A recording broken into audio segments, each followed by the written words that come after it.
जब शासक खुद को खतरे में महसूस करते हैं तो वे अक्सर एक पुराना हथकंडा अपनाते हैं, लोगों को ये विश्वास दिलाना कि पूरा देश किसी बाहरी दुश्मन के हमले के निशाने पर है। यही सबसे आसान तरीका है जनता को एकजुट करने और उनके समर्थन को अपने पक्ष में खींचने का। अब भारत में चर्चा है कि शक्तिशाली विदेशी देशों की मदद से एक रेजिम चेंज ऑपरेशन चल रहा है, लेकिन क्या ये सच है या फिर ये डर पैदा करने, सरकार को देश की ढाल दिखाने और सत्ता पर पकड़ मजबूत करने का एक चतुर हथकंडा है? इसका सच जानने के लिए हर भारतीय को ये 4 बड़े कारण समझने चाहिए।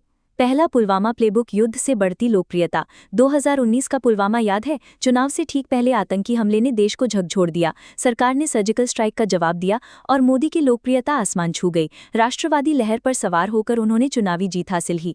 ये कोई नया फॉर्मूला नहीं है। युद्धों में नेता अक्सर जनता का जबरदस्त समर्थन हासिल कर लेते हैं। रूस यूक्रेन युद्ध देख लीजिए, पुतिन और जेलेंस्की दोनों ने जंग का इस्तेमाल जनता को अपने पीछे खड़ा करने के लिए किया।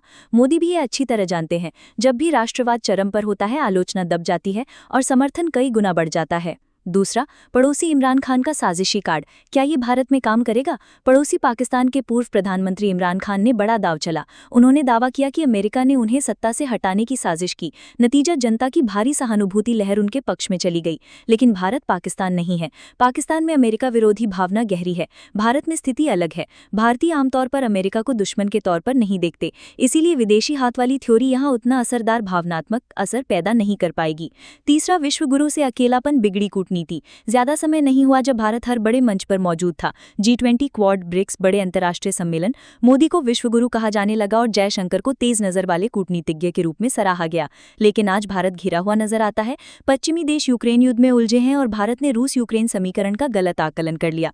पश्चिम के लिए संघर्ष उनकी विश्व व्यवस्था के लिए निर्णायक है, लेकिन मोदी सरकार इसको समझने में चूक गई। इसके ऊपर पाकिस्तान के खिलाफ की गई असफल चाल ने भारत की कमजोरी उजागर कर दी। यही वो पल है जब पश्चिम भारत पर ज्यादा दबाव बनाने की स्थिति में है। इसी बीच चीन के खिलाफ सख्त रुख अपनाने से भारत अलग थलग पड़ गया और मजबूरन बीजिंग की ओर लौटना पड़ा। ऐसे में सरकार के लिए अपनी कूटनीतिक गलतियां स्वीकार करने से आसान है विदेशी साजिश का रोना रोना और बाहरी षड्यंत्रों पर ठीकरा फोड़ना। चौथा, आर्थिक बादल, दोष पश्चिम पर। भारतीय रुपया डॉलर के मुकाबले रिकॉर्ड निचले स्तर पर पहुंच गया है। भारत से अमीर लोग अपना पैसा विदेश ले जा रहे हैं और मिलियनर एक्सोडिस तेज हो चुका है। ट्रंप की 50% टैरिफ नीतियों का असर भारतीय सामानों पर दिखने वाला है।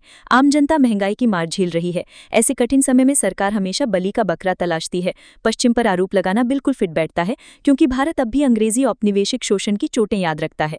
बाहर पर उंगली उठाकर सरकार अपनी नीतिगत नाकामियों को छिपा सकती है और ये दावा कर सकती है कि वो देश को आर्थिक युद्ध से बचा रही है। निचोड़, तो क्या सचमुच भारत में कोई विदेशी रजीम चेंज ऑपरेशन चल रहा है, या फिर ये सिर्फ एक कहानी है ताकि लोग डर में रहें, वफादार रहें और शासकों के पीछे खड़े रहें? इतिहास बताता है कि जब नेता राजनीतिक रूप से कमजोर महसूस करते हैं तो वे हमेशा उन्हीं पुराने हथियारों की तरफ लौटते हैं। जंग का शोर, साजिशी कहानियां, बाहरी दुश्मन और राष्ट्रवाद। भारतीय जनता के लिए चुनौती साफ है, सच्चे खतरों और सियासी नाटक के बीच फर्क समझना, क्योंकि जब राजनीति का ईंधन डर बन जाता है तब सबसे पहले सच कुर्बान हो जाता है।